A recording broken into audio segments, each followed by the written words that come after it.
Hello, everybody. Welcome. Today, I want to show you how to brilliantly wrap your cord. You'll wrap it neatly in a way where it won't get jumbled up and knotted up, and at the same time, you'll protect your cord over the years from being damaged.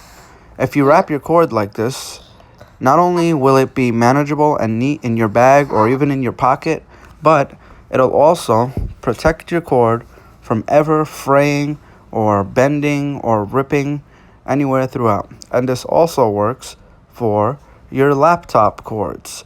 Now this cord is a lot longer, so you got to do a few more loops, but in the end it works exactly the same way, and it's also just as effective for maintaining the life of your cords. So do this whenever you need to pack your cord in your bag, or you just want to set them aside for later use. Here, and a little extra knot makes it even more secure. What do you think of that?